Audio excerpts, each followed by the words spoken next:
اعوذ باللہ من الشیطان الرجیم بسم اللہ الرحمن الرحیم۔ شروع اللہ پاک کے نام سے جو بڑا مہربان اور نہایت رحم والا ہے۔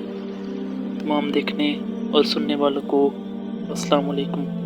آپ دیکھ رہے ہیں دانی وائس چینل۔ آج کی ہماری اس ویڈیو کا موضوع ہے قصہ حضرت یونس علیہ السلام۔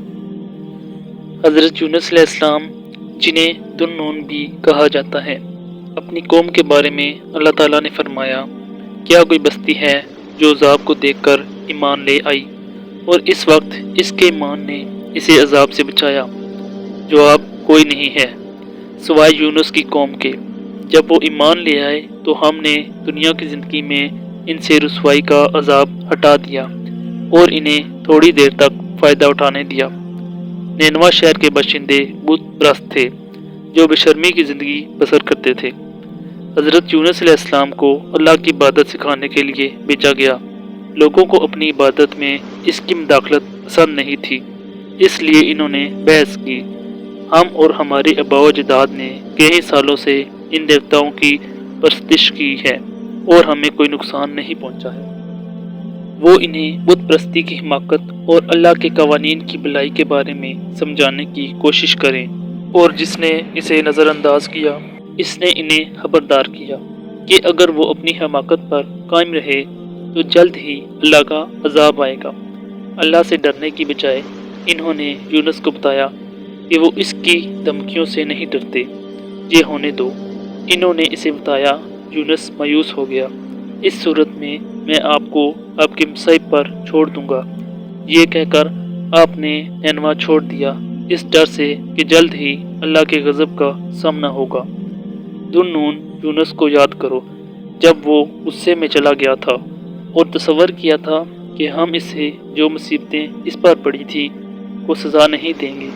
اس نے بمشکل ہی شہر چھوڑا تھا جب آسمان نے رنگ بدلنا شروع کر دیا اور ایسا لگ رہا تھا جیسے وہ آگ میں جل رہے ہوں۔ یہ منظر دیکھ کر لوگ خوف سے بھر گئے۔ انہوں نے قوم عاد، سمود اور نوح کی قوم کو تباہی میں یاد کیا۔ کیا ان کا بھی ایسا ہی انجام ہونا تھا؟ آہستہ آہستہ ایمان ان کے دلوں میں گھس گیا۔ وہ سب پہاڑ پر جمع ہوئے اور اللہ سے اس کی رحمت اور بخشش کی دعا کرنے لگے۔ پہاڑ ان کی چیخوں سے گونج اٹھے۔ یہ ایک اہم گھڑی تھی جو مخلصانہ توبہ سے بھری ہوئی تھی۔ اللہ نے اپنے غضب کو دور کیا اور ایک بار پھر ان پر اپنی رحمتیں نازل فرمائیں۔ جب دھمکی امیز طوفان اٹھا لیا گیا تو انہوں نے یونس کی واپسی کے لیے دعا کی تاکہ وہ ان کی رہنمائی کر سکے۔ دریں اثنا یونس دوسرے مسافروں کے ساتھ ایک چھوٹے جہاز میں سوار ہو گیا تھا۔ یہ سارا دن پرسکون پانیوں میں کھیتی باڑی پر اچھی ہوا چلتی رہی۔ رات ہوئی تو سمندر اچانک بدل گیا۔ ایک ہولناک طوفان ایسا آیا جسے جہاز کو ٹکڑے ٹکڑے کر دیا۔ لہریں جنگلی لگ رہی تھیں، وہ پہاڑوں کی طرح بلند ہوئے اور وادیوں کی طرح نیچے گرے۔ جہاز کو اچھالتے ہوئے اور عرصے پر جھاڑو دیتے ہوئے جہاز کے پیچھے ایک بڑی وہیل پانی کو پھاڑ کر اپنا منہ کھول رہی تھی۔ اللہ تعالیٰ کی طرف سے سمندر کی سب سے بڑی وہیل کو زمین پر آنے کا حکم دیا گیا۔ اس نے اطاعت کی۔ وہیل تیزی سے سمندر کی سطح پر پہنچی اور جہاز کا پیچھا کیا جیسا کہ اسے حکم دیا گیا تھا۔ طوفان جاری رہا اور چیف کیریو مین نے عملے سے جہاز کا بھاری بوجھ ہلکا کرنے کو کہا۔ انہوں نے اپنا سامان جہاز پر پھینک دیا، لیکن یہ کافی نہیں تھا۔ ان کی حفاظت کا مقصد وزن کو مزید کم کرنا ہے، اس لیے انہوں نے آپس میں فیصلہ کیا کہ کم از کم ایک شخص کو ہٹا کر اپنا بوجھ ہلکا کریں۔ کپتان نے ہدایت کی، ہم تمام مسافروں کے نام کے ساتھ قرعہ اندازی کریں گے۔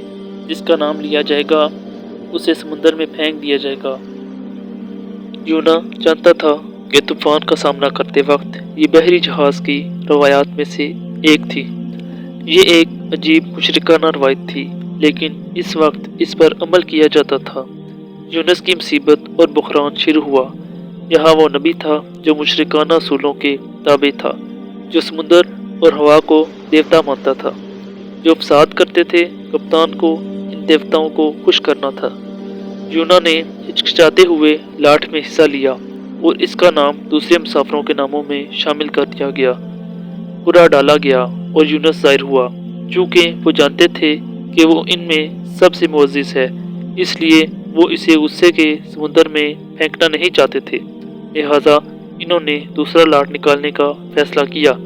پھر یونس کا نام نکالا گیا، انہوں نے اسے آخری موقع دیا اور تیسرا لاٹ ڈرا کیا۔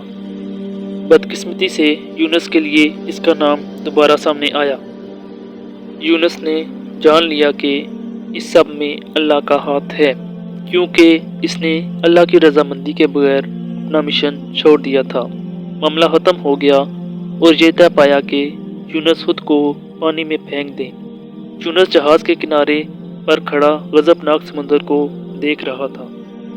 رات تھی اور چاند نہیں تھا، ستارے سیاہ دھند کے پیچھے چھپے ہوئے تھے، لیکن اس سے پہلے کہ اسے جہاز پر پھینک دیا جائے، یونس اللہ کا نام لیتے رہے۔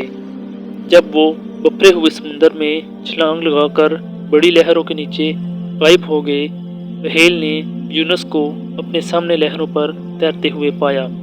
اس نے یونس کو اپنے غضبناک پیٹ میں نگل لیا اور اس پر ہاتھی دانت کے دانت اس طرح بند کر دیے جیسے وہ اس کے لیے جیل کے دروازے کو بند کرنے والے سفید بلٹ ہوں۔ وہیل نے سمندر کی تہہ میں غوطہ لگایا، وہ سمندر جو تاریکی کے اتھاہ گڑھے میں چلتا رہا ہے۔ اندھیرے کی 3 تہوں نے اسے گھیر لیا، ایک دوسرے کے اوپر۔ وہیل کے پیٹ کا اندھیرا، سمندر کی تہہ کا اندھیرا، رات کا اندھیرا۔ یونا نے اپنے آپ کو مردہ تصور کیا، لیکن جب اسے معلوم ہوا کہ وہ حرکت کر سکتا ہے تو اس کے حواس ہوشیار ہو گئے۔ وہ جانتا تھا کہ وہ زندہ ہے اور تاریکی کی 3 تہوں کے درمیان قید ہے۔ اللہ کے ذکر سے اس کا دل لرز جاتا تھا، اس کی زبان اس کے فوراً بعد جاری ہو گئی۔ لا الہ الا انت، تیری سوا کوئی معبود نہیں، تو پاک ہے اور بلند و بالا تو ہے ان تمام برائیوں سے جو یہ تیرے ساتھ شریک کرتے ہیں، بے شک میں ان میں سے ہوں۔ یونس نے اس دعا کو دہراتے ہوئے اللہ سے دعا جاری رکھی۔ مچھلیاں، وہیل، سمندری گھاس اور سمندر میں رہنے والی تمام مخلوقات نے یونس کی دعا سنی۔ وہیل کے پیٹ سے اللہ کی حمد و ثنا کا جشن سنا۔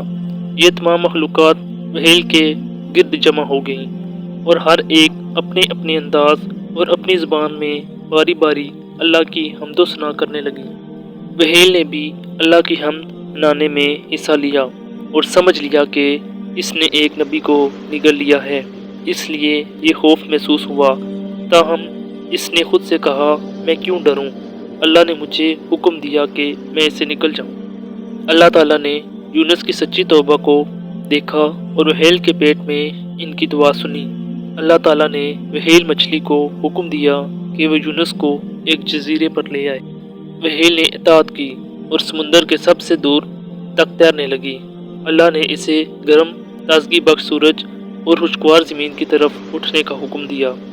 وہیل نے یونس کو ایک دور دراز جزیرے پر پھینک دیا۔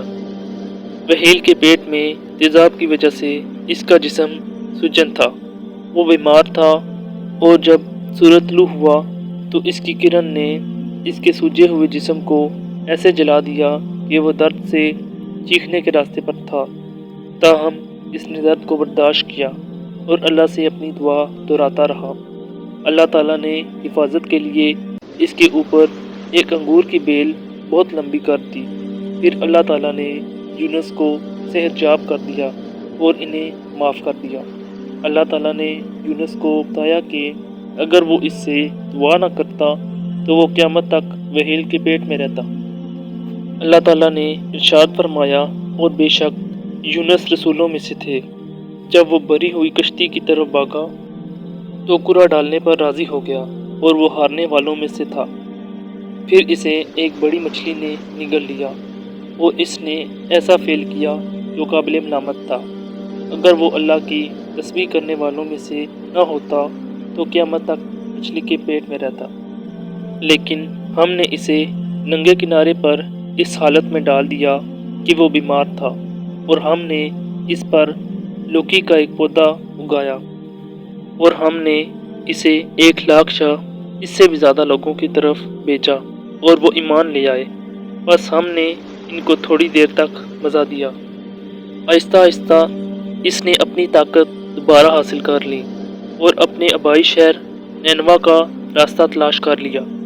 اسے وہاں ہونے والی تبدیلی کو دیکھ کر خوشگوار حیرت ہوئی۔